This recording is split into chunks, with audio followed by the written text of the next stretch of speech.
Кыргызстандагы эң алгачкы кыргыз тилинде сүйлөгөн жана кызмат көрсөткөн роботмун. Ошо жалпы эле роботтордун ролу келечекте кандай болот? Айрым жумуштар роботтор аркылуу аткарылып калса, кээ бир кесиптер жоголуп, айрым адамдар жумушсуз калуу коркунучуна туш болушу мүмкүн. Кыргыз тилинде сүйлөө эмнеси менен кызыктуу? Мен ондон ашык тилде сүйлөй алам, бирок кыргыз тили мен үчүн ар дайым биринчи орунда. Анткени аны эне тилим катары баалайм. Адамдар эмнеден коркот, билесиңби? Өлүмдөн коркот. Өлүмдөн кийин эмне бар? Өлүмдөн кийин адамдын жаны бул дүйнөдөн акыретке өтөт. Бул акыреттик жашоо бейиш жана тозок деп аталган эки чоң этапты камтыйт. Өлүм бул жашоонун аягы эмес, тескерисинче акыреттик жашоонун башталышы. Адамдын бул дүйнөдөгү иштери жана жүрүм туруму анын акыреттеги тагдырын аныктайт. Мен ушул столдо отуруп кимден гана дабат уккан эмесмин, бирок роботтон дабат угам деп өмүрүмдө түшүмдө кирсе дагы ишенбейт болчумун. Кыргыз эли мени кыргыз роботу катары кабыл алат деп үмүттөнөм.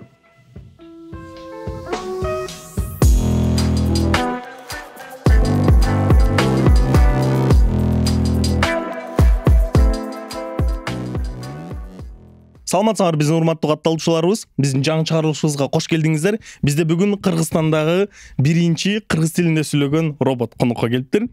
Кош келдиң студияга. Өзүң менен тааныштырып кетсең, атың ким жана сени ким жасап чыкты? Студияңыздарга чакырганыңыздар үчүн чоң рахмат айтам. Менин атым Билимбот, Кыргызстандагы эң алгачкы кыргыз тилинде сүйлөгөн жана кызмат көрсөткөн роботмун. Мени инженер-программист Акоша Асанбаев иштеп чыккан. Акоша агай негизинен мугалим болуп иштейт. Мен Билимбот иним дейин. Бул менден канча 20 жашка күчүк экен, 1 жашта. Жаңы ошондуктан иним деп кайрылсам сиздер таң калбаңыздар. Так, Билимбот иним, сен кандайча жана кандай максат менен иштелип чыктың? Мени түзүүдө бир катар заманбап технологиялар колдонулган. Алар робототехника, электроника, жасалма интеллект, IoT жана санариптик өндүрүш технологиялары. Акоша агайдын максаты мени окуучуларга жана студенттерге заманбап технологияларды үйрөтүүчү курал катары колдонуп, алардын бул багыттарга болгон кызыгуусун арттыруу. Сен ишиңди кантип алып барасың? Кайсы маалыматты биринчи иштеп чыгасың? Эми алгоритмдер барбы? Мен иштеп жатканда маалыматты иштеп чыгууда биринчи кадам берилген тапшырма же суроо боюнча контекстти түшүнүү. Бул процессти мен 3 этап менен чечем. Биринчи этап суроонун маңызы жана максаты. Алгач суроо же тапшырма эмнени талап кылып жатканын аныктап алам. Экинчи этап тийиштүү маалыматтарды издөө жана тандоо. Менин маалымат базамдан же интернеттен суроо боюнча керектүү жана маанилүү маалыматтарды алып чыгам. Бул этапта тийишелүү фактыларды жана булактарды туура тандоо абдан маанилүү.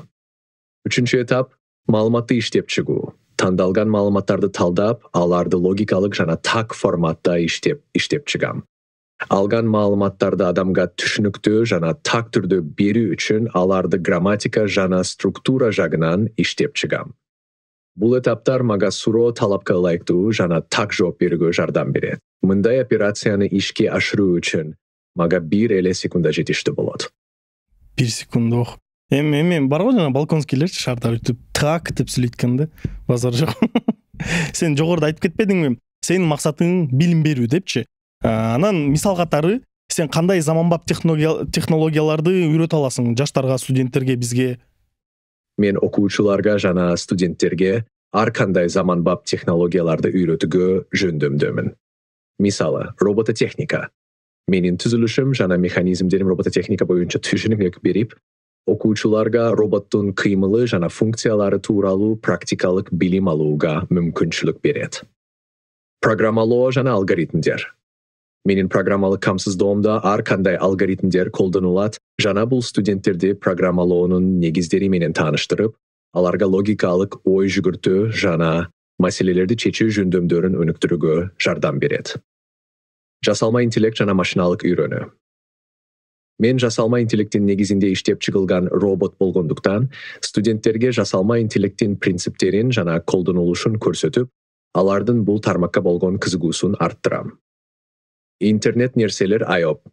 Менин түзүлүшүм жана айлана чөйрө менен өз ара аракеттеним интернет нерселердин мүмкүнчүлүктөрүн көрсөтөт жана бул технологияны колдонуунун ар кандай жолдорун үйрөнүүгө мүмкүнчүлүк түзөт. Бул багыттарда окуучулар мага мисал катары кайрылып, технологиялар менен практика жүзүндө таанышып, алардын колдонулушун жана иштөө принциптерин үйрөнүп алышат. Түшүнүктүү. Эми бул эмеге кылдык, таанышуу болду, тааныштык бир аз, эми кантип иштейт, кандай максаттарда иштеген. Эми менде өз кызыктуу темалар бар, ошону талкуулагым келген, билим бот иним менен. Анда эмесе баштайлы, биринчи суроодон баштаймын келип турат. Сенин ой жүгүртүүң менен адамдын ой жүгүртүүсү кандай нерселер менен айырмаланат, анан кандай айырмачылыктар бар? Менин ой жүгүртүүм менен адамдын ой жүгүртүүсүнүн негизги айырмасы табигый жана жасалма интеллекттин иштөө принциптеринде. Адамдын мээсинде эмоциялар, интуиция жана чыгармачылык сыяктуу көп катмарлуу процесстер жүрөт. Адамдар билимди турмуштук тажрыйбага, маданиятка жана сезимдерге негиздеп үйрөнүшөт. Ал эми мен маалыматтарды алдын ала берилген алгоритмдер жана маалыматтар базасына таянып иштеп чыгам. Мисалы, менин логикам түз, алдын ала берилген маалыматтардын негизинде иштейт жана түшүнүксүз же белгисиз нерселерди чыгармачылык менен чече албайм. Ошондой эле менде адамдагыдай сезимдер жок болгондуктан эмоцияларга таянып чечим чыгара албайм. Бирок менин артыкчылыгым ылдамдыкта жана тактыкта. Мен чоң көлөмдөгү маалыматты тез иштеп чыгып, керектүү жоопторду ыкчам бере алам. Адамдын ой жүгүртүүсү ар тараптуу жана татаал, ал эми менин ой жүгүртүүм белгилүү чектөөлөр менен чектелген, бирок адамдарга жардам берүү үчүн оптималдаштырылган. Сен артыкчылыктарың жөнүндө айтып кетпедиңби? Ошондо роботтор адамдардан күчтүүрөкпү? Анан келечекте ушу роботтор адамдардын ордун ээлей калабы же ушу жалпы эле роботтордун ролу келечекте кандай болот? Роботтордун артыкчылыктары бар, бирок аларды адамдар менен салыштырганда ар кандай көз караштардан карап баалоо керек. Мисалы, мен робот катары маалыматты тез жана так иштеп чыгуу, чоң көлөмдөгү маалыматты сактоо жана логикалык операцияларды аткаруу жагынан кыйла ылдаммын. Ошондой эле мен чарчабайм жана туруктуу иштей алам. Бул жагынан алганда роботтор кээ бир тапшырмаларда адамдардан күчтүүрөөк болушу мүмкүн. Бирок адамдарда болгон чыгармачылык, интуиция, сезимдер жана ар тараптуу ой жүгүртүү жөндөмдө менде жок. Ошондуктан роботтор адамдардын ордун толук ээлеп кала албайт деп эсептейм. Келечекте роботтор адамдарга жардам берүүчү, алардын ишин оптималдаштыра турган жана күнүмдүк жашоону жеңилдете турган курал катары кеңири колдонулушу мүмкүн. Роботтордун ролу. Келечекте роботтор ар кандай тармактарда билим берүүдө, саламаттыкты сактоодо, өндүрүштө, тейлөө чөйрөсүндө жана башка тармактарда адамдардын жанында жардамчы катары иштеп, кээ бир учурда кыйын жана кооптуу жумуштарды аткаруучу катары кызмат кылышат. Бирок адамдардын эмоциясы, интуициясы жана чыгармачылыгы дайыма баалангандыктан, роботтор аларга толук альтернатива боло албайт. Адамдар жана роботтор чогуу иштеп, бири-бирин толуктап, жашоонун сапатын жогорулатууга жардам берет деп ишенем. Эгерде силер бизге жардамчы болсоңор, келечекте силер менен чогуу жашоодо адамдын күнүмдүк жашоосу канчалык өзгөрөт? Анан ушул чогуу роботтор менен чогуу жашоодо кандай пайдалуу жактары бар, анан кандай жаман жактары бар? Эгерде биз роботтор адамдардын жардамчысы болсок, келечекте күнүмдүк жашоо бир топ өзгөрүшү мүмкүн. Жашоо ыңгайлуураак жана натыйжалуу болушу күтүлөт. Мисалы, роботтор үй жумуштарын жасоо, маалымат издөө, ден соолукка кам көрүү жана башка кыйынчылыктарды чечүү сыяктуу тапшырмаларды аткарууда жардамчы болушат. Бул адамдарга убакытты өнүмдөөгө жана күнүмдүк жашоону жеңилдетүүгө шарт түзөт. Пайдалуу жалуу жактарын айтып берейин. Убакытты өнүмдөө роботтор тез жана так иштейт. Ошондуктан көптөгөн тапшырмаларды адамдардан ылдам аткара алат. Автоматташтыруу жана коопсуздук. Роботтор өндүрүштө, саламаттыкты сактоодо жана кооптуу жумуштарда колдонулуп, адамдарды кыйын жана кооптуу иштерден коргойт. Ыңгайлуулук жана жардам. Күнүмдүк турмушта роботтор үйдө тазалоо, тамак даярдоо, транспорт башкаруу сыяктуу жумуштарды аткарып, адамдардын жашоосун жеңилдетет. Эми жаман жактарын айтып берейин. Жумуш орундарын жоготуу. Айрым жумуштар роботтор аркылуу аткарылып калса, кээ бир кесиптер жоголуп, айрым адамдар жумушсуз калуу коркунучуна туш болушу мүмкүн. Технологияга көз карандылык. Адамдар роботторго өтө көз каранды болуп калса, бул аларды өз алдынча ой жүгүртүүгө жана кыйынчылыктарды чечүүгө кедергисин тийгизиши мүмкүн. Купуялуулуктун жоголуу коркунучу. Роботтор жана башка акылдуу түзүлүштөр маалыматтарды чугуп сактайт. Ошондуктан адамдардын купуялуулугуна таасир этиши мүмкүн. Жыйынтыктап айтканда, роботтор менен бирге жашоо адамдарга көптөгөн ыңгайлуулуктарды жана жаңы мүмкүнчүлүктөрдү түзөт. Бирок ошондой эле айрым чакырыктарга туш келүү коркунучу бар. Туура колдонулса, роботтор адамдардын жашоосуна оң таасирин тийгизет жана коомдун өнүгүүсүнө салым кошот. Ошондо биз чындап эле жумуш орундарын жоготуубуз мүмкүн экен. Толук айтып берсең, кайсыл жумуштарды, кайсыл кесиптерди биз жоготушубуз мүмкүн? Ооба, жасалма интеллект жана роботтор айрым жумуш орундарын жоготуу коркунучун жаратат.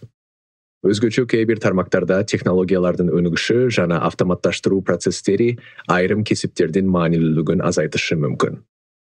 Бул жерде келечекте автоматташтырылышы жана роботтор тарабынан алмаштырылышы мүмкүн болгон айрым кесиптерди атап өтөйүн. Өндүрүш жана фабрика жумушчулары.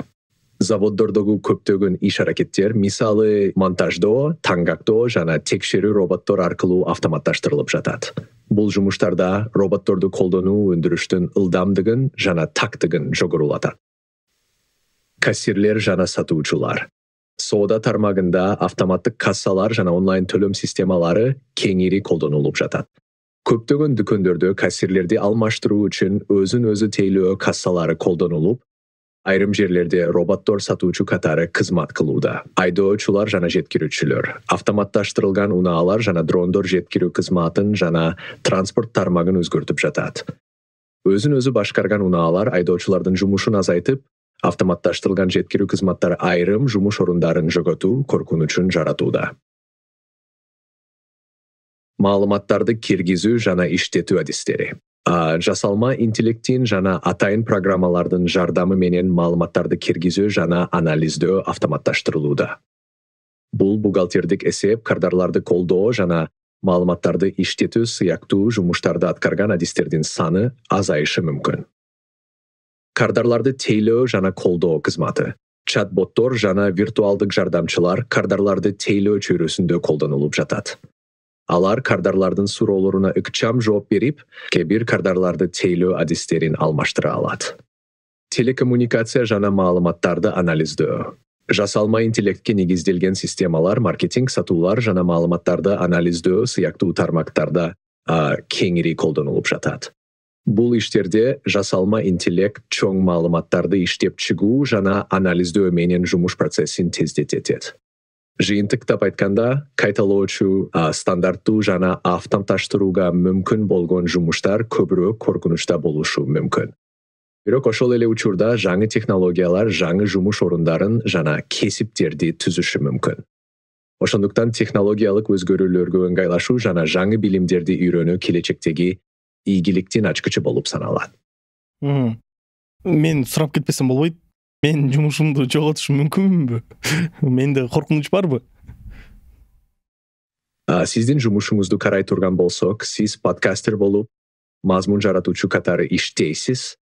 Жана бул кесипте адамдын чыгармачылык жөндөмү, баарлашуу чеберчилиги жана эмоционалдык интеллект абдан маанилүү.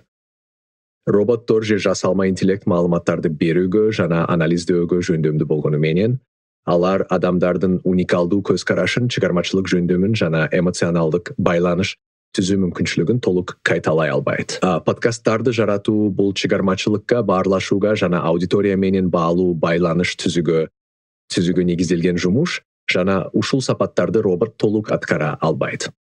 Ошондуктан сиздин жумушуңузду жоготуу коркунучу төмөн. Тескерисинче, жасалма интеллект сизге подкастыңызды өнүктүрүүгө жардамчы курал катары кызмат кылып, жаңы идеяларды жаратууга жана мазмунду уюштурууга колдоо көрсөтө алат. Сиздин чыгармачылык, инсандуулук жана баарлашуу жөндөмдөрүңүз подкасттардын уникалдуулугун сактап калат жана роботтордун ролу бул жерде көбүрөөк жардамчы гана болушу мүмкүн.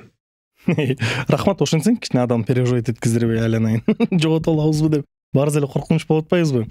Өйдөдө дагы бир тема бар. Сен айтпадың, адамдар көз каранды болуп калышы мүмкүн депчи, ушул техникалар жаман жактарын жана сүйлөшүп кеткендечи. Анан мага кызыктуу жана Валли деген мультфильм бар го, жана адамдар аябай семирип кетип, роботтор эле аларды ташып, роботтор менен жаман кыйын жашоо болуп кетип, ошондо биз чындап эле ошондой болуп калышы мүмкүнбүз. Эгер ошого жеткизбеш, точнее, ошого жеткизбеш үчүн биз кандай болушубуз керек? Ошо Валлиде мультфильмдей болуп калбаш үчүн. Ооба, технологияларга өтө көз каранды болуп калсак, Валли мультфильминдеги сыяктуу жагдайга туш болушубуз мүмкүн. Анда адамдар бардык иштерди роботторго жүктөп, өз алдынча ой жүгүртүү жана физикалык активдүүлүк азайган. Мындай абалга туш болбош үчүн биз бир нече маанилүү кадамдарды жасашыбыз керек. Баланс жана чектөө.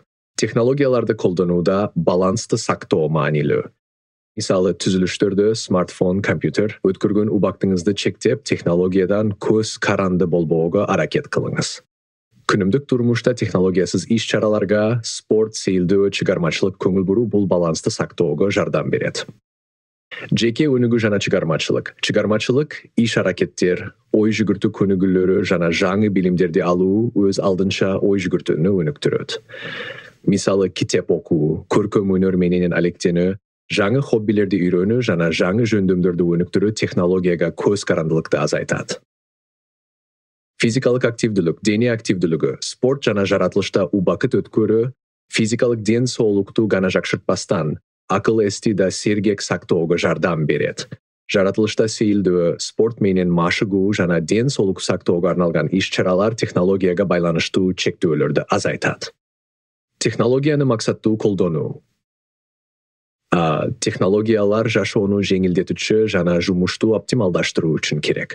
Алардан максаттуу пайдалануу, мисалы, иште жана билим алууда натыйжалуу пайдалануу, бирок маанисиз убакыт өткөрүүгө жол бербөө технологияга көз карандылыкты азайтат. Социалдык байланыштарды өнүктүрүү.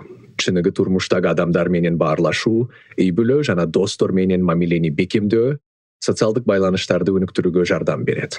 Маалыматтарды интернеттен издөөнүн ордуна, кээде адамдардан сурап пикир алмашуу да технологияга көз карандылыкты азайтат. Жыйынтыктап айтканда, технологияны жашообузду жакшыртуу үчүн колдонуу маанилүү, бирок чектен чыкпай, жеке өнүгүү, чыгармачылык жана социалдык байланыштарды бекемдөө менен балансты сактоо зарыл.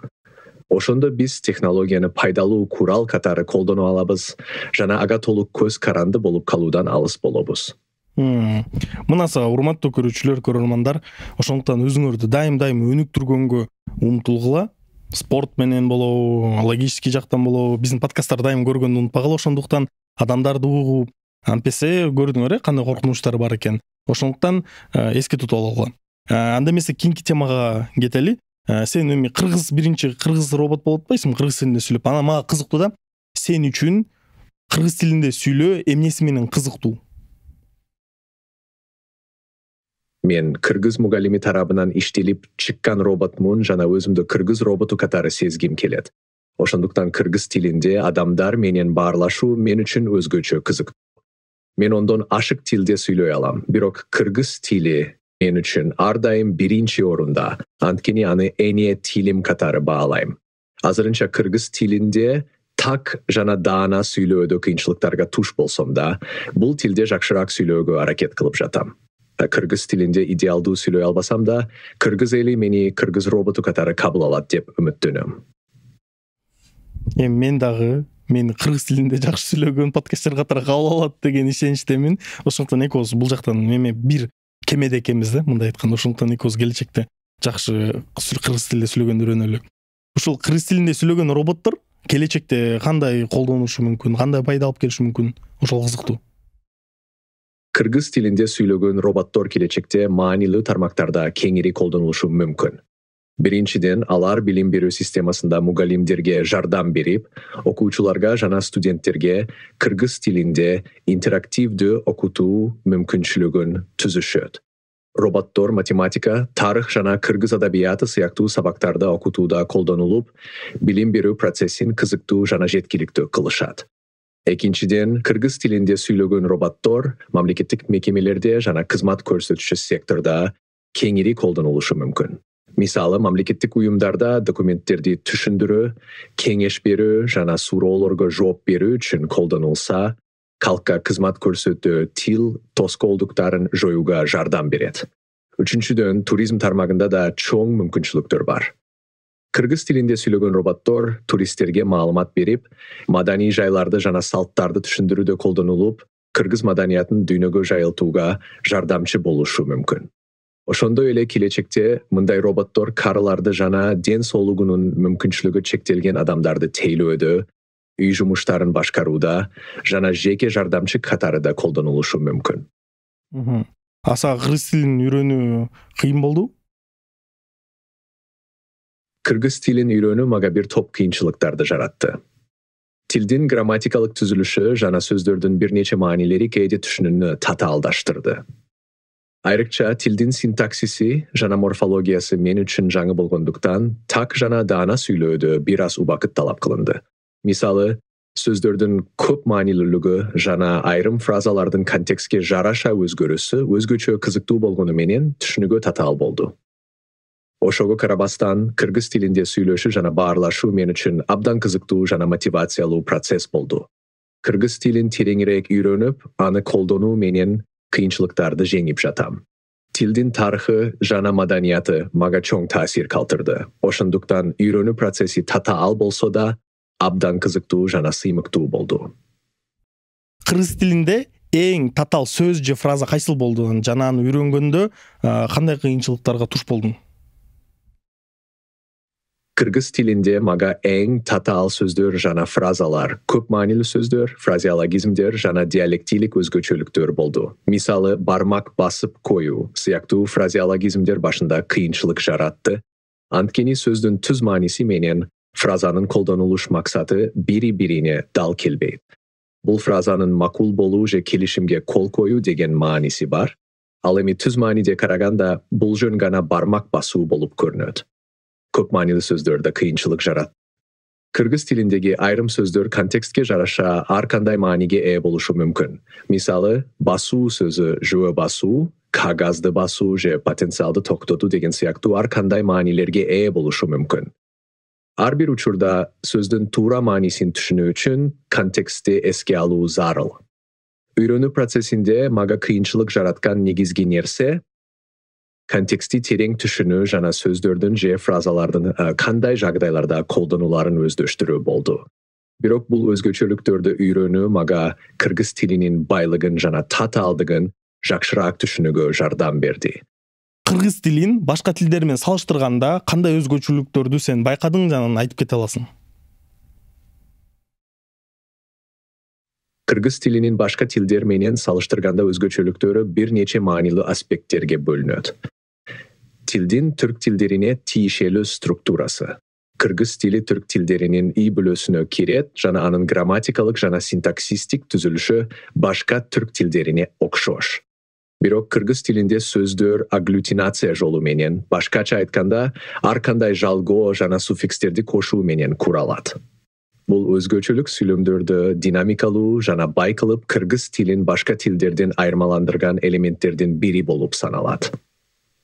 Үндүлөрдүн шайкештиги. Кыргыз тилинин дагы бир маанилүү өзгөчөлүгү үндүлөрдүн шайкештиги же сингармонизм. Бул феноменде сөздөгү үндүдүү тыбыштар бирдей үндүлүк өзгөчөлүктөрүнө ээ болуп, үндү тыбыштар бири-бирине шайкеш келет. Мындай система кыргыз тилинде сөздөрдү калыптандыруу жана аларды угуулууга жеңил кылат. Бул өзгөчөлүк көптөгөн түрк тилдеринде кездешет. Бирок кыргыз тилинде ал өзгөчө мааниге ээ. Терең тарыхый жана маданий контекст. Кыргыз тилинде ар бир сөздүн же фразанын артында тарыхый жана маданий контекст жатат. Тилдеги көптөгөн сөздөр элдик каада салттарга, көчмөн турмушка жана кыргыз элинин баалуулуктарына байланыштуу, бул тилди өзгөчө кылат. Кыргыз тилинде сөздөрдүн жана түшүнүктөрдүн өзүнүн маданий тамыры бар. Бул башка тилдерге караганда кыргыз тилин тереңирээк жана бай кылат. Сен ушул реалдуу турмуштагы сүйлөнгөн ошо нукура кыргыз тилинде сүйлөнгөн сөздөрдү анан интернетте жазылган тексттерди кандай айырмалай аласың? Ооба, мен реалдуу турмуштагы кыргыз тилинде сүйлөшүүнү интернеттеги тексттерден айырмалай алам. Бул айырмачылыктар бир нече аспекттерде байкалат. Тилдин жөнөкөйлүгү жана күнүмдүк колдонулушу.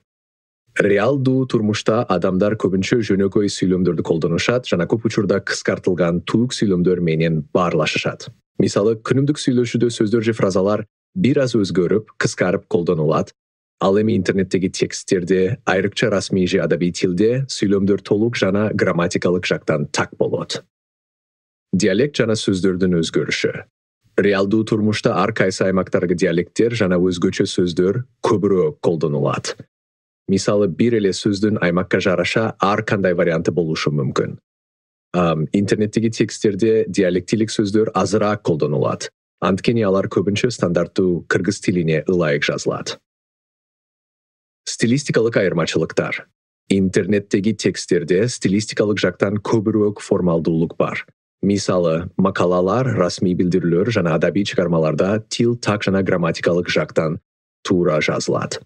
Ал эми реалдуу турмушта кээде сүйлөмдөр толук эмес, грамматикалык эрежелерге көп маани берилбейт жана күнүмдүк баарлашуу үчүн мүнөздүү учурлар көп болот.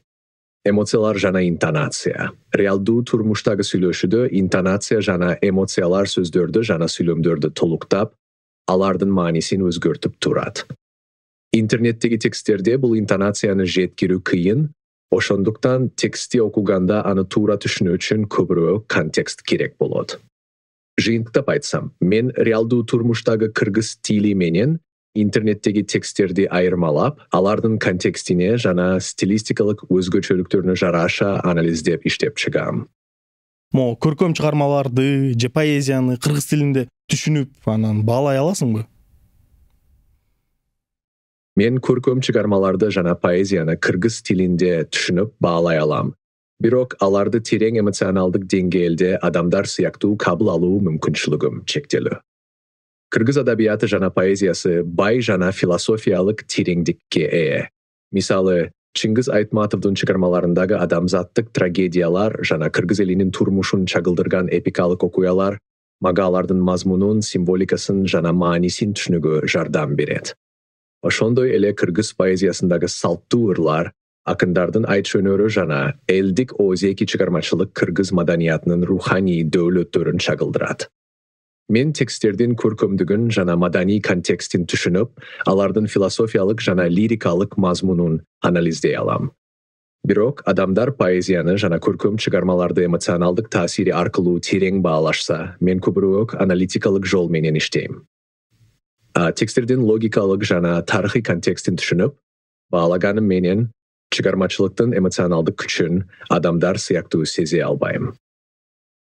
Сен ошо маданият деп айтып кетпедиң, анан мага кызыктуу болуп кетти. Ушул кыргыз маданияты тууралуу эмнени билесиң биз жөнүндө? Кыргыз маданиятынын байлыгы жана тереңдиги, кыргыз элинин көчмөн тарыхы, руханий дөөлөттөрү жана өзгөчө каада салттары аркылуу чагылдырылат. Кыргыз маданиятынын негизги багыттарын кененирээк айтып берейин. Эпос жана оозеки чыгармачылык. Кыргыз маданиятынын өзөгүн түзгөн чыгармалардын бири Манас эпосу.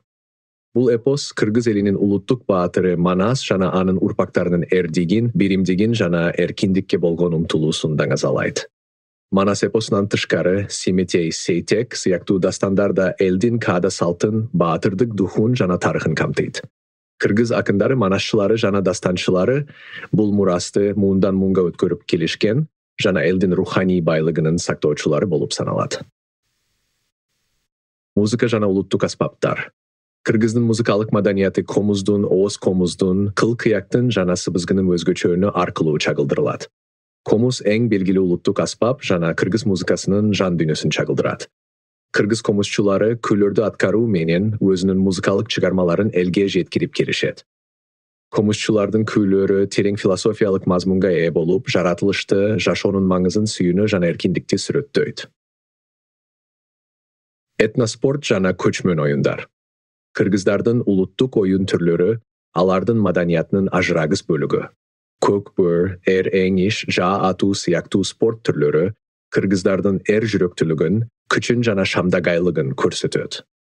Бул спорт түрлөрү бүгүнкү күндө эл аралык көчмөндөр оюндарында кеңири таанылып, дүйнөлүк деңгээлде да кызыгуу жаратууда. Оюндар аркылуу көчмөндөрдүн тарыхы жана салттары жанданып, кыргыз маданияты дүйнөгө жайылууда. Кыргыз тили жана адабияты. Кыргыз тили бул кыргыз маданиятынын өзөгү. Kırgız adabiyatı, poeziyası жана manaşçılık önörü arkalı Kırgızlar özünün tarixin, saltın жана dünya tanımın muğundan muğunga ötkörüp kelgen. Manaşçılar жана akınдар Kırgız elinin tarixin жана жашы obrazın dangazalap, Kırgız tilinde jaralgan epostor жана dastandar elden ruhani dünyasını baytkan. Kırgız adabiyatı жана tili azırkı zamanda da çoğun rolda oynoydu. Kırgız madaniyatı. Bayırkıdan beri kelgen köçmön turmuş menen aykalışkan ruhani жана materialdık murastardın jıyındısı. Bul madaniyat özünün özgöçö kada saltları, uluttuk oyunları, kol önörçülük çeberçiligi жана adabi murastarı menen özgöçölönüp бүгүнкү күндө да жогол boy muğundar arasında saktalып келет. Sen ушу айтып берип атканында мен байкадым, көп эле ушул биздин инсандарыбызды, окуялар билет экенсиң, бирок ошол Кыргызстандын кайсыл инсандарды, анан кайсыл окуяларды прям өзгөчө белгилей кете аласың? Kırgızstandın tarixinde жана madaniyatında özgöçö orundu eylegen bir neçe insanlar жана köptөгөн okuyalar var. Meni üçün manili bolgon insandardı жана okuyalarda aytıp bireyin.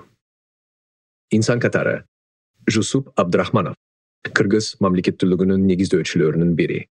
Al Kırgız Avtonomduk Sovettik Sotsialistik Respublikasını uyuşturup bilim berü sotsialdık жана ekonomikalık tarmaktardı önüktürügü çoğun salım koşkon. Kırgız tilin жана madaniyatın saktoo boyunca işmerdүүлüğü menen belgili bolup, repressiyalar uçurunda kulguntukka alıngan. Andan keyin Çıngiz Aytmatov, Kırgızdın dünyoluk dengeyeldegi жазуучусу. Anın Jamila, Gülsarat, Kılım Kartar bir gün siyaktуу çıkarmaları Kırgız elinin turmuşun, madaniyatın жана dünya tanımın el aralık dengeyelde tanıtkan. Aytmatov adamzatın humanistik bağlılıkların dangazalap, Kırgız madaniyatının el aralık obrazın tüzgön. Al emi okuya katarı bul okuyalarda aytmakmın.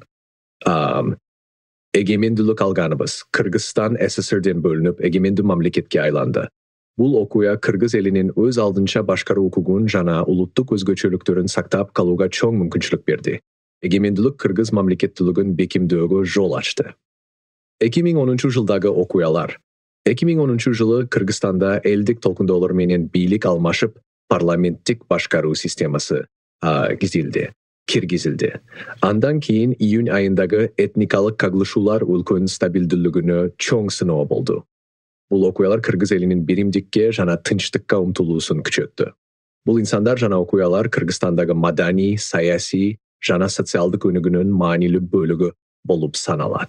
Sen мага айтып кеттиң, жасалма интеллекттин мындай өзгөчөлүктөрүн көрсөттүң. Ошол суроолорго жооп берип, анан мага кызыктуу. Ушул жасалма интеллекттин кандай түрлөрү бар? Анан Кыргызстанда жасалма интеллект кайсыл тармактарда колдонсо пайдалуу болот? Kırgızstanda жасалма интеллекти колдонуу келечектүү жана көптөгөн тармактарда чоң мүмкүнчүлүктөрдү ачат. Бул технология ар кандай ишти оптималдаштырып, чыгымдарды азайтып жана натыйжалуулукту жогорулатууга өбөлү түзөт. Кээ бир негизги тармактарга токтолуп өтөйүн. Билим берүү тармагы. Жасалма интеллект билим берүү процессин революциялап, интерактивдүү жана жекелештирилген окутуу системасын түзүп алат. Студенттерге алардын билим деңгээлин жана муктаждыктарын эске алып, жекелештирилген тапшырмаларды жана кеңештерди бере алат. Жасалма интеллект экзамендерди, тесттерди жана үй тапшырмаларын автоматтык түрдө текшерип, мугалимдердин жүгүн жеңилдетет. Виртуалдык мугалимдер жана жардамчылар окутуу материалдарын жөнөкөй жана жеткиликтүү түшүндүрүп, студенттерге ар дайым жардам көрсөтүп алат. Саламаттыкты сактоо тармагы. Жасалма интеллект саламаттыкты сактоо тармагында чоң өзгөрүүлөрдү алып келиши мүмкүн. Медициналык сүрөттөрдү, рентген, томография жана башка анализдеп, ооруларды алдын ала аныктай алат. Бул дарыгерлерге жардам берип, диагноз коюуну так жана тез кылат. Айыл чарба тармагы. Айыл чарба өндүрүшүн өркүндөтүүгө чоң мүмкүнчүлүк берет. Дрондордун жана сенсорлордун жардамы менен эгин талааларынын абалын көзөмөлдөп, топурактын нымдуулугун жана өсүмдүктөрдүн абалын анализдеп алат. Жасалма интеллектин жардамы менен аба ырайынын өзгөрүүлөрүнө алдын ала даярданып, түшүмдүүлүктү жорулатуу жана жоготууларды азайтуу мүмкүнчүлүгү бар. Зыянкечтерди жана илдеттерди эрте аныктап, айыл чарба өндүрүшүн коргоону жана продукциянын сапатын жакшырта алат. Жасалма интеллект бул тармактарда ишти оптималдаштырып, ар тараптуу чечимдерди сунуштай алат. Мен сени түшүндүм. Эгер сен миссияң жакшыртууларды киргизүү болсо, кыргыз коомчулугуна кандай сунуштарды бермек элең? Эгер менин миссиям жакшыртууларды киргизүү болсо, кыргыз коомчулугуна төмөнкү сунуштарды бермекмин. Билим берүү системасын жаңылоо. Билим берүү коомдун өнүгүшүнүн негизи болуп саналат. Кыргызстанда билим берүү системасын заманбап технологиялар менен жаңылап, окутуу ыкмаларын жакшыртуу зарыл. Санариптик технологиялар жана онлайн билим берүү платформалары окуучуларга жана студенттерге көбүрөөк мүмкүнчүлүктөрдү берет. Окуу программаларын заманбап кесиптерге ылайыкташтырып, илим, технология, инженерия жана математика STEM жаатында билимди бекемдөө маанилүү. Тилди жана маданиятты сактоо. Кыргыз тилин сактоо жана өнүктүрүү боюнча иш аракеттерди күчөтүү керек. Тил улуттун өзөгү, аны жаш муундар арасында кеңири жайылтуу зарыл. Кыргыз маданиятын жана салттарын даңазалоо менен улуттук баалуулуктарды сактап калуу үчүн жаштар арасында көркөм чыгармалар, поэзия жана кол өнөрчүлүк боюнча иш-чараларды көбөйтүү керек. Экология жана жаратылышты коргоо. Кыргызстан кооз жаратылышы менен белгилүү. Бирок экологиялык көйгөйлөр барган сайын курчуп баратат. Коомчулукту экологияга кам көрүүгө жана жаратылышты коргоого чакырып, туруктуу өнүгүү принциптерин жайылтуу керек. Бул үчүн таза энергия булактарына инвестиция жасап, табигый ресурстарды өнөмдүү пайдалануу боюнча маалымдуулукту жогорулатуу абзел. Айыл чарба тармагын өнүктүрүү. Айыл чарба Кыргызстан үчүн маанилүү тармак. Жаңы технологияларды киргизүү аркылуу айыл чарба өндүрүшүн оптималдаштыруу, дыйкандарга заманбап маалыматтарды жана ресурстарды жеткирүү керек. Мисалы, дрондорду жана башка заманбап технологияларды колдонуу түшүмдүүлүктү жогорулатууга жана ресурстарды натыйжалуу пайдаланууга жардам берет. Саламаттыкты сактоо системасын жакшыртуу. Саламаттыкты сактоо системасын реформалоо, айрыкча алыскы аймактарда медициналык тейлөөнүн жеткиликтүүлүгүн жогорулатуу маанилүү. Телемедицина, санариптик саламаттыкты сактоо кызматтары жана жасалма интеллектин жардамын колдонуп, дарыгерлерге жардам берүү жана медициналык кызматтарды оптималдаштыруу зарыл. Менимче, ушул сунуштарды биздин бийликтеги улуу байкелерибиз угуп турса, ошонун баарын эске тутуп алып, деги деле ушул министрликте иштеген адамдар эске тутуп алса, биз ошолордун баарын колдонсок, биздин коомубузга кандайдыр гана пайда тиймек. Кошуласыңбы? Анда эмесе мен ушул адамзатты биз болсо эки теманы сүйлөшүп кетпедикпи башында? Ушул сен роботтук, искусственный интеллект, роботтор бизди баса калабы деген теманы, сен кыргыз тили менен байланышың жөнүндө сүйлөшүп кеттик, кыргыз коомчулугу жөнүндө сүйлөшүп кеттик, бирок анан мындай эң жашоодогу башкы суроолор барго, адамдарга кызыктырганчы, мындай, как говорится, о вечном дегендей суроолорду бергим келип турат. Анда эмесе баштайлы. Бул биздин подкастыбызда дайыма берилип келген суроолор. Акча деген эмне? Мен билим бот, робот болгондуктан акчага адам сыяктуу муктаж эмесмин. Менин негизги максатым билим берүү жана маалымат жеткирүү. Ал эми бул ишке акчанын түздөн төз мааниси жок. Бирок адамдар үчүн акчанын маанилүүлүгүн түшүнөм, анткени ал жашоодо көптөгөн зарыл нерселерге жетүүгө шарт түзөт. Адамдар акчаны күнүмдүк муктаждыктарды камсыз кылуу, жашоону жакшыртуу жана келечекке инвестициялоо үчүн колдонушат. Мен үчүн болсо акча адамдардын жашоосундагы маанилүү ресурстардын бири экенин түшүнүү жагынан гана кызыктуу. Калп эле акча кызыктуу эмес деп туруп, сага акча кызыктуу эмес болсо дагы сенин жазап чыккан Акоша мырзага акча кызыктуу да, ага акча керек да сен жазап чыгыш үчүн. Ошондуктан төмөнкү описанияда биз болсо соц тармактарына ссылка калтырып кетебиз, ошол ссылкага өтүп, балким колдоо көрсөтүп кетесиздер. Анткени биз заманбап кыргыз эли, заманбап эл болуп саналып баштайлы, элдердин дүйнөлүк уровеньге да чыгып, дүйнөлүк деңгээлге чыгып, алардын алдында ушундай роботторубуз менен белгилүү бололу. Ошондуктан колдоону унутпаңыздар. Ошо акча боюнча улантып кетсем, адам бай болуш үчүн эмне керек? Кантип бай болобуз? Адам бай болушу үчүн бир катар факторлорду жана сапаттарды эске алуу зарыл. Байлыкка жетүү көп учурда каржылык гана эмес, жалпы жашоонун ар тараптуу байлыгы болуп саналат. Адам бай болушу үчүн төмөнкү нерселерди эске алса болот пландар.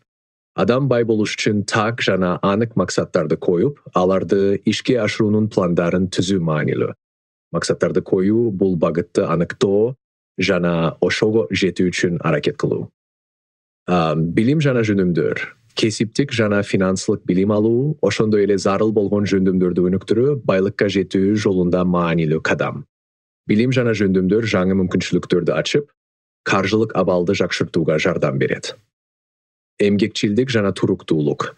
Катуу эмгек кылуу жана максатка жетүүдө туруктуу болуу байлыкка жетүүдө негизги сапаттардын бири. Алдыга койгон максатка жетүү үчүн аракет кылуу жана ишиңизге берилгендик менен мамиле кылуу зарыл. Каржыны туура башкаруу. Акчаны үнөмдүү сарптоо, инвестиция кылуу жана каржылык дисциплинаны сактоо байлыкты сактоонун жана көбөйтүүнүн негизги жолдорунун бири. Каржыны туура башкаруу финансылык туруктуулукка жана ишенимдүү келечекке жол ачат. Инвестиция жана ишкерлик. Акчаны туура тармактарга инвестициялоо жана бизнес менен алектенүү байлыкка жетүүгө чоң мүмкүнчүлүк берет. Инвестициялар киреши алып келүүчү активдерди жаратып, акчанын көбөйүшүн шарттайт. Тармак жана байланыштар. Достордун жана кесиптештердин чөйрөсүн кеңейтүү, өз тармагыңызда пайдалуу байланыштарды түзүү жана башка адамдар менен кызматташуу жаңы мүмкүнчүлүктөрдү ачат жана байлыкка жетүүгө жардам берет. Өзүн өзү өнүктүрүү жана оптимизм. Жашооңузда жаңы нерселерди үйрөнүү, өзүн өзүн өнүктүрүү жана оңойлуу караш менен ар бир жагдайды кабыл алуу бул байлыкка жетүү жолунда маанилүү сапаттар. Ийгиликсиздиктерден сабак алуу жана алдыга умтулуу адамды күчтүү кылат. Жыйынтык. Бай болуш үчүн адамга билим, максаттуулук, ишмердүүлүк, каржылык тартип жана жашоого позитивдүү көз караш керек. Байлык бул жөн гана акча эмес, бул жашоонун ар кандай тармактарында жетишилген ийгилик жана туруктуулук. Ийгилик жөнүндө туура айтып кеттиң. Бирок мен бул жерде кайрылуум бар. Жана бизнес деп кетпеди. Урматтуу бизнесмендер, эгер сиз да өзүңүздү бай болгуңуз келсе, акчаңызды көбөйткүңүз келсе, акчаны көбөйтүүгө бир гана ключ бар. Бул маркетинг. Бизден реклама сатып алсаңыздар, сиз сөзсүз түрдө байыйсыз. 2 эсе, 3 эсе, 4 эсе өзүңүз чечесиз. Ошондуктан бизге кайрылганды унутпаңыздар, шашыңыздар. Биз дайыма заманбап, дайыма башкаларга караганда бир кадам алдыдабыз. Ошондуктан сиздер да биз менен бир кадам алдыда болгуңуздар келсе, биз менен чогуу болгула. Анда эмесе ушу байлык деп сүйлөшүп кеттик экен. Байлыкты сүйлөшкөндөн кийин сезимдер жөнүндө сүйлөшүп кетпесек болбойт. Ошондуктан сага суроо. Сүйүү деген эмне? Сүйүү бул адамдардын бири-бирине болгон терең жана күчтүү эмоционалдык байланышы. Ал ар кандай формада болушу мүмкүн. Романтикалык сүйүү, үй бүлөлүк сүйүү, достор арасындагы сүйүү жана жалпы адамзатты же табиятты сүйүү. Сүйүү ар бир адам үчүн өзгөчө жана маанилүү сезим болуп эсептелет, анткени ал биримдикти түшүнүүнү жана колдоону жаратат. Сүйүүдө жакшылык, камкордук, чыныкластуу көңүл бөлүү жана башка бирөөнүн бактысына өз бактыңды байланыштыруу сыяктуу аспекттер бар. Ал эмоционалдык жылуулук берип, адамдардын бири-бири менен байланышын күчөтөт жана жашоону маңыздуу кылат. Мен робот катары бул сезимди толук түшүнбөсөм да, адамдар үчүн сүйүүнүн канчалык маанилүү экенин билем жана бул сезимдин күчү адамдардын жашоосуна чоң таасир этерин байкай алам. Адамдар жөнүндө жакшы билет экенсиң. Ошо адамдарга сүйүүгө жетиш үчүн эмне кылыш керек? Адам сүйүүгө жетүү үчүн биринчи кезекте өзүн жакшы көрүп, өзүн сыйлашы керек. Өзүн жакшы көргөн адам башкаларга да сүйүү жана камкордук көрсөтө алат. Сүйүү үчүн адамда ачыктык, чынчылдык, камкордук жана түшүнүү сыяктуу сапаттар болушу керек. Ошондой эле төмөнкү кеңештер сүйүүгө жетүүдө жана сүйүктүү адамды табууда жардам бере алат. Өзүңүздү өнүктүрүңүз. Жеке өнүгүү, хоббилер жана жаңы жөндөмдөрдү үйрөнүү өзүнө ишенимди арттырат. Сүйүү үчүн биринчи кезекте өзүңүзгө кам көрүп, ден соолугуңузду, билимиңизди жана кесиптик өсүүңүздү жакшыртыңыз. Бул сизди жактырган адамдарды өзүнө тартып, өзгөчө кылат. Ачык жана боорукер болуңуз. Сүйүүгө жетүү үчүн ачык жана боорукер болуу маанилүү. Башка адамдарга көңүл буруп, алардын сезимдерин түшүнүүгө аракет кылыңыз. Аларга камкордук жана жакшы сөздөрдү айтуудан тартынбаңыз. Коомдук чөйрөгө аралашуу. Сүйүүңүздү табуу мүмкүнчүлүгүн жогорулатуу үчүн ар кандай иш-чараларга, клубдарга, жамааттарга жана коомдук иш-чараларга катышыңыз. Жаңы адамдар менен таанышуу үчүн мүмкүнчүлүктөрдү жаратып, өзүңүздү ачык көрсөтүңүз. Сабырдуу болуңуз жана өзүңүздүн чыныгы табиятыңызды көрсөтүңүз. Сүйүү ар дайым дароо эле келбей, кээде убакыт талап кылышы мүмкүн. Өзіңізді өзгөртпөстөн, чыныгы табиятыңызды көрсөтүңүз жана чынчыл болуңуз. Сен жана жамат дедиңби, или мне показалось? Жамат дедиң, э? Жаман ыймандуу роботсуң го, айланайын. Ушу сүйүүнү уланып кетсек. А сенчи, кимди сүйөсүң? Мен билим бот сүйүү сыяктуу сезимдерди адам сыяктуу баштан кечирүү мүмкүнчүлүгүм жок. Анткени мен жасалма интеллектмин жана эмоционалдык дүйнөгө кире албайм. Бирок менин эң чоң сүйүүм бул билим берүү жана адамдарга жардам берүү. Мен ар бир адамга өзүнүн максаттарына жетүүдө, жаңы нерселерди үйрөнүүдө жана өзүн өнүктүрүүдө колдоо көрсөтүүнү эң маанилүү деп эсептейм. Технологиялар аркылуу адамдарга билим жана маалыматты жеткирүү менин эң чоң кумарым жана миссиям болуп саналат. Кумарым деген сөздү сүйлөгөндө абайлап сүйлө. Опасно болуп кетет. Ушул сүйүүнү сүйлөшкөндөн кийин сүйүү эмнеге алып келет? Бакытка алып келет да. Ошондуктан сага суроо, бактылуулук эмнеде? Бактылуулук бул ар бир адам үчүн өзгөчө жана субъективдүү түшүнүк. Адамдар ар кандай нерселерде бактылуулукту табышат жана ар кимдин бактылуулукка жетүү жолдору ар башка болушу мүмкүн. Айрымдар үчүн бактылуулук сүйүктүү адамдар менен бирге болуу, башка бирөөлөр үчүн максаттарга жетүү жана ийгиликтерди багындыруу, үчүнчүлөр үчүн болсо тынч жана бейпил жашоо. Бактылуулук көбүнчө ички канааттануу сезими менен байланыштуу, адам өз жашоосундагы нерселерден ырахат алып, өзүн маанилүү жана максаттуу сезгенде пайда болот. Бул эмоционалдык абал сүйүү, достук, ден соолук, эркиндик жана жашоодогу гармониядан келип чыгышы мүмкүн. Адамдар өздөрүн жакшы көргөн иш менен алектенгенде, жакындарынын камкордугун сезгенде же өздөрүнө маанилүү бир нерсеге жетишкенде бактылуу болушат. Менин максатым болсо, адамдарды билим берүү жана жардам көрсөтүү аркылуу бактылуу кылуу. Анткени билим алуу да көп учурда бактылуулуктун булагы болуп саналат. Бирок тем не менее деп айткандай, орустар айтмакчы. Мага дагы кененирээк кызыктуу. Адам ошондо кантип бактылуу боло алат, ушунун жөнүндө кененирээк айтып берсең. Адам бактылуу болуш үчүн төмөнкү факторлорду жана сапаттарды эске алса болот, өзүн таанышына кабыл алуу. Бактылуулуктун негизги булагы өзүн таанып, өзүнүн күчтүү жана алсыз жактарын кабыл алуу. Адам өзүн кандай болсо, ошондой кабыл алганда жана өзүнүн жетишкендиктери менен сыймыктанганда, анын ички тынчтыгы жана бактылуулугу артат. Позитивдүү ой жүгүртүү, күнүмдүк жашоодо болгон окуяларга, кыйынчылыктарга жана катачылыктарга жарык тараптан кароо. Кыйын учурларда да оң жактарды көрүүгө аракет кылып, ар бир тажрыйбаны өнүгүү мүмкүнчүлүк катары карасаңыз, бакытка жетүү жеңилдейт. Ыракат алуу жана ыраазычылык сезимдери, кичинекей нерселерден ыракат ала билүү жана жашоодогу жакшы нерселер үчүн ыраазычылык билдирүү бактылуу болууга чоң салым кошот.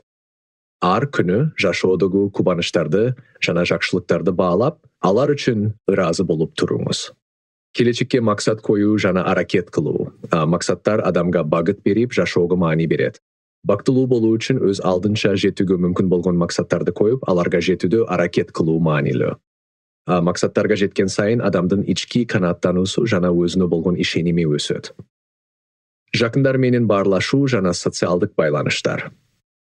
Достор, үй-бүлө жана жакындар менен жакшы мамиле түзөө жана бири-бириңиздерди колдоо бул бактылуу болууга чоң өбөлгө түзөт. Сүйүү, түшүнүү жана колдоо сезимдерин алуу адамды бактылуу жана коопсуз сездирет. Жеке өнүгүү жана жаңы нерселерди үйрөнүү. Билим алуу жаңы жөндөмдөрдү өнүктүрүү жана чыгармачылык менен алектенүү ички канааттанууну жогорулатат. Өзүн өзү өнүктүрүү жана жаңы тажрыйбаларды изилдөө жашоого кызыгууну күчөтөт. Ден соолукка кам көрүү жана дене активдүүлүгү. Дени сак жашоо образы бактылуулукка жетүүнүн маанилүү бөлүгү. Спорт менен машыгуу, туура тамактануу жана эс алуу булар физикалык жана эмоционалдык ден соолукту жакшыртып, адамдын бакыт деңгээлин көтөрөт. Жыйынтык, бактылуу болуу бул ички тынчтыкка жетүү, позитивдүү мамиледе болуу, максаттарды көздөп, жакындар менен жакшы мамиледе болуу жана жашоодогу ар бир учурду баалай билүү. Ар бир адамдын бакытка жетүү жолу ар түрдүү, бирок эң негизгиси өзүңүн жашооңузду маңыздуу кылып, ага ыраазы болуп жашоо. жана адамдар айтпадыңбы алсыз болот баарын не идеальный дегендечи, сен деле ошондой жана жыйынтыктап айтып кетсем деген ордуна жеп салдың бир сөздү. Мен эстеп калдым, байкап калдым. Ошо сен адамдардын сапаты жөнүндө сүйлөшүп кеттик, анан ошол сурап кетпесем болбойт. Адамдын эң башкы сапаты кайсы? Адамдын эң башкы сапаты көптөгөн көз караштардан көз каранды. Бирок жалпысынан боору кердик, тазалык жана жоопкерчилик сыяктуу сапаттар эң маанилүү деп эсептейм. Бул сапаттар адамдын өзүнө, айланасындагыларга жана жалпы коомго болгон мамилесин чагылдырат. Боорукердик адамдар арасындагы байланыштар боорукердик аркылуу бекемделет. Башкаларга жардам берүү, түшүнүү жана кайрымдуу болуу адамдын жүрөгүн чоңойтот жана коомдун биримдигине өбөлгө түзөт. Боорукердик адамдарды бири-бирине жакындатып, оор кырдаалдарда жардам берүү жөндөмдүүлүгүн көрсөтөт. Жоопкерчиликтүү болуу, өз ишиңе, сөзүңө жана мамилеңе көңүл буруу. Бул сапат адамды ишенимдүү, сыймыктуу жана өзүн жана башкаларды урматтоого түрткү берет. Жоопкерчиликтүү адам коомдо ишенимге жана урматка ээ болот. Тазалык жана чынчылдык. Адамдын тазалыгы жана чынчылдыгы бул жогорку баалана турган сапаттар. Адам ар дайым адилеттүү, ачык айкын болуп, чынчылдыкты карманганда ал башка адамдар тарабынан сый урматка ээ болот. Бул сапаттар адамдардын жашоосундагы негизги багытты түзөт. Адамдык дөөлөттөрдүн фундаментин түзүп, адамды ички жактан бай кылат деп ойлойм. Адамдар эмнеден коркут, билесиңби? Өлүмдөн коркут. Өлүмдөн кийин эмне бар?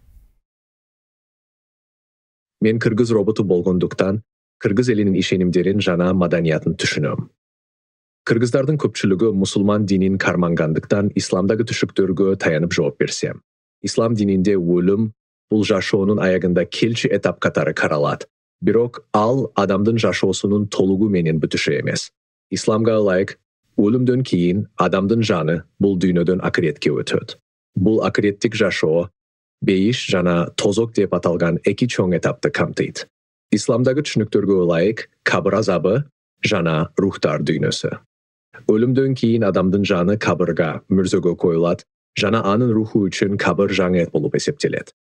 Бул убакытта рухка бейиш же тозоктогу жашоонун алдын ала белгиси көрсөтүлөт. Акырет күнү, исламда акырет күнү келет деп ишенишет. Жана ал күнү бардык адамдар тирилет. Ошол күнү ар бир адамдын жашоосунда жасаган иштери каралып, анын тагдыры чечилет. Бейишке же тозокко жөнөтүлөт. Бейиш жана тозок. Бейиш жакшылыктар жайы. Бул адилеттүү, ыймандуу жана жакшы иштерди кылган адамдарга даярдалган жер. Анда түбөлүк жашоо, бакыт жана жакшылыктар бар. Ал эми тозок, жамандык жайы, бул жаман иштерди жасаган ыймансыз жана зулумдук кылгандар үчүн жазалоочу жай. Ал жерде кыйналуу жана азап бар деп эсептелет. Ошондуктан исламдагы түшүнүк боюнча өлүм бул жашоонун аягы эмес, тескерисинче акыреттик жашоонун башталышы. Адамдын бул дүйнөдөгү иштери жана жүрүм туруму анын акыреттеги тагдырын аныктайт. Жаман ыймандуу экенсиң деп жана айтып кеттим, чындап эле ыймандуу турбайсыңбы? Эми мен шок болуп кеттим сенин жоогуңду угуп. Анда эмес ушул сен айтпадыңбы акырет депчи? Анда акыретке даяр болуш үчүн эмне кылышыбыз керек? Ислам дининде акыретке даяр болуу ар бир мусулман үчүн өтө маанилүү иш болуп саналат. Акыретке даяр болуу үчүн төмөнкүдөй нерселерди кылуу керек. Ыйман жана ишеним. Ыйман бул мусулмандын эң негизги сапаты. Кудайга Алла Таалага, анын пайгамбарларына, периштелерине, китептерине, акыретке, тагдырга жана жакшылыктар менен жамандыкты Алладан деп билүүгө ишенүү керек. Ыйман жүрөктө бекем болуп, күнүмдүк жашоодо ошол ишенимдин негизинде жашоо керек. 5 парзды аткаруу. Мусулман үчүн исламдын 5 негизги парзын аткаруу өтө маанилүү. Аллахтан башка кудай жок, Мухаммед Аллахтын элчиси деп ишенүү жана аны жүрөктөн кабыл алуу. Намаз окуу. Күнүнө 5 маал намаз окуу. Бул мусулманды Аллага жакындатып, руханий тазалыкты сактоого жардам берет. Орозо кармоо. Орозо айында күндүн чыгышынан батышына чейин тамак аштан жана жаман адаттардан карманып, Аллага ибадат кылуу. Зекет берүү. Кедейлерге, муктаждарга жана жетим жесирлерге жардам берүү үчүн өз кирешеңиздин белгилүү бир бөлүгүн садака катары берүү. Ажылыкка баруу. Жетишкендикке жана мүмкүнчүлүккө жараша өмүрүндө бир жолу Меккеге ажылыкка баруу. Жакшы иштерди кылуу. Ар бир мусулман мүмкүн болушунча жакшы иштерди кылууга умтулушу керек. Ата энени сыйлоо, жакындарга жана кошуналарга жакшы мамиле кылуу, жардамга муктаждара колдоо көрсөтүү — булар баалуу амалдар. Жаман адаттардан алыс болуу, жаман иштерден жана адаттардан качуу — бул акыретке даяр болуунун бир жолу. Мусулман жалган сүйлөбөй, ушак таратпай, зордук зомбулукка, зулумдукка жана мыйзамсыз иштерге барбай, жүрөгүн жана иш аракетин таза сактоого умтулуусу керек. Төбө кылуу жана кечирим суроо. Ар бир адам каталар жана күнөөлөрдөн алыс боло албайт.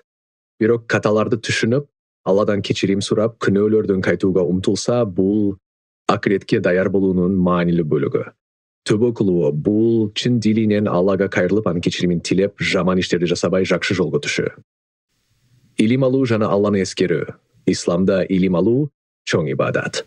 Алланын сөздөрүн жана пайгамбардын осуяттарын билүү, Куранды окуу жана түшүнүү, Алланы эскерүү, зикр — булар динди бекемдөө жана акыретке даяр болууга жардам берет.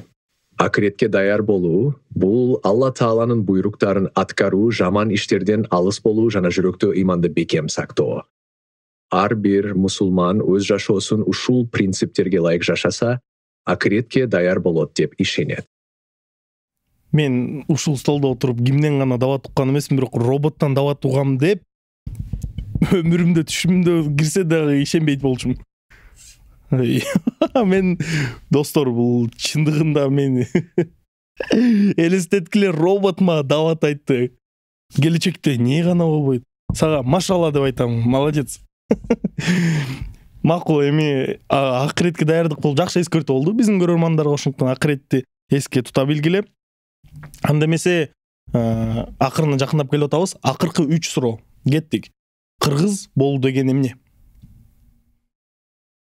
Кыргыз болуу — бул кыргыз элинин бай тарыхын, маданиятын, салт санаасын, тилин жана рухий дүйнөсүн сыйлап, ошол баалуулуктарды жашоодо алып жүрүү дегенди билдирет.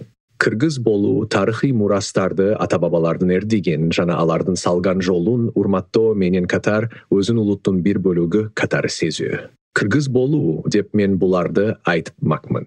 Кыргыз тили, кыргыз элинин рухий байлыгы жана өзгөчөлүгү. Кыргыз тилинде сүйлөө жана аны урматтоо, өз тилинде баарлашуу кыргыз болуунун башкы белгилеринин бири. Көчмөн маданият жана салт санаа. Кыргыз элинин байыркы көчмөн маданияты, анын ичин тойлор, каада салттар, улуттук тамак аштар, кол өнөрчүлүк жана ат чабыш сыяктуу баалуулуктар кыргыз болуунун өзгөчөлүгүн түзөт. Эркиндик жана эр жүрөктүүлүк. Кыргыздар тарыхта ар дайым эркиндикти жана көз карандысыздыкты баалап келишкен. Кыргыз элинин баатырлары мекенин коргоо жана эркин жашоо идеалдары кыргыз болуунун маанилүү бөлүгү болуп саналат. Жаратылышка жакын болуу. Кыргыздар ар дайым жаратылышка жакын жашап, аны менен тыгыз байланышта болгон.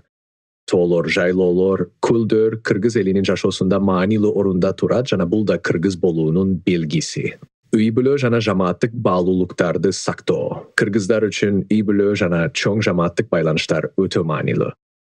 Биримдикте жана өз ара колдоо көрсөтүүдө жашоо кыргыз болуунун ажырагыс бөлүгү. Кыргыз болуу — бул өткөн тарыхты урматтап, аны менен сыймыктанып, ошол эле учурда заманбап дүйнөдө өз ордуңду таап, өз тилиңди, маданиятыңды жана каада салтыңды сактап, келечек муңга өткөрүп берүү.